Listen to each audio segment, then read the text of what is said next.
கள்ளக்குறிச்சி விஷசாராய மரணம் தொடர்பாக சென்னை உயர்நீதிமன்றத்தில் முறையீடு என தகவலானது வெளியாகியிருக்கிறது. சிபிஐ விசாரணைக்கு மாற்ற கோரி இந்த முறையீடு செய்யப்பட்டிருப்பதாக தகவல் கிடைத்திருக்கிறது.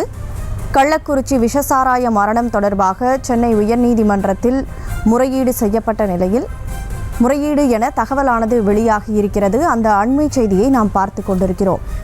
கூடுதல் விவரங்களோடு செய்தியாளர் மதியழகன் இணைப்பில் இருக்கீங்க, விவரங்களை வழங்கலாம். கள்ளக்குறிச்சியில் கள்ளச்சாராயம் கொடுத்து 35 பேர் உயிரிழந்திருப்பதாக அறிவிக்கப்பட்டிருக்கக்கூடிய நிலையில் இந்த சம்பவம் தொடர்பாக சென்னை உயர்நீதிமன்றத்தில் அவசர முறையீடு ஒன்று செய்யப்பட்டிருக்கிறது. இந்த விவகாரம் தொடர்பாக இந்த விவகாரத்தை சிபிஐ விசாரணைக்கு மாற்ற கோரி மனு தாக்கல் செய்ய இருப்பதாகவும் இது தொடர்பாக தாக்கல் செய்யக்கூடிய பொதுநல வழக்கை உடனடியாக விசாரிக்க வேண்டும் என்று மனு தாக்கல் செய்ய இருப்பதாக கூறி முறையீடு செய்யப்பட்டது. அதாவது அதிமுக சார்பில் அதிமுகவினுடைய வழக்கறிஞர் பிரிவு மாநில செயலாளர் IS இன்பதுரை மற்றும் கள்ளக்குறிச்சியை சேர்ந்த நபர் ஒருவர் சார்பில் மனு தாக்கல் செய்யப்பட இருக்கிறது.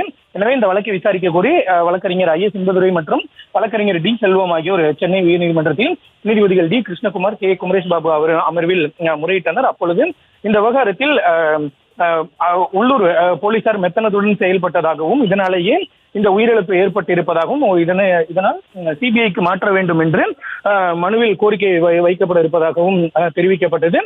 இதனை அடுத்து இதனை நாளைக்கு விசாரணைக்கு எடுத்துக்கொள்வதாக நீதிபதிகள் தெரிவித்திருக்கிறார்கள். அப்பொழுது நீதிமன்றத்தில் இருந்த மாநில கூடுதல் குற்றவியல் வழக்கறிஞர் R முனிப்பராஜ் இந்த விவகாரம் தொடர்பாக சிபிசிஐடி விசாரணைக்கு உத்தரவிடப்பட்டிருப்பதாகவும் மாவட்ட ஆட்சியர் பணியிட மாற்றம் செய்யப்பட்டிருக்கிறார், உரிய நடவடிக்கை எடுக்கப்பட்டு இருக்கிறது. மேலும் சிகிச்சை அதாவது மருத்துவமனையில் அனுமதிக்கப்பட்டுள்ளவர்களுக்கு உரிய சிகிச்சை அளிப்பதற்கான நடவடிக்கைகள் எல்லாம் மேற்கொள்ளப்பட்டு இருப்பதாக அரசு சார்பில் தெரிவிக்கப்பட்டது. அப்பொழுது நீதிபதிகள் நாளைக்கு வழக்கு விசாரணைக்கு வரும் பொழுது இந்த தகவல்களை நாளை தெரிவிக்குமாறு அரசு தரப்பு வழக்கறிஞருக்கு அறிவுறுத்தி இந்த பொதுநல மனு அவசர வழக்காக நாளை விசாரணைக்கு எடுத்துக் கொள்ளப்படும் என தெரிவித்தனர். விவரங்களுக்கு நன்றி மதியழகன். செய்திகளை உடனுக்குடனும் துல்லியமாகவும் தெரிந்து கொள்ள சப்ஸ்கிரைப் பண்ணுங்க.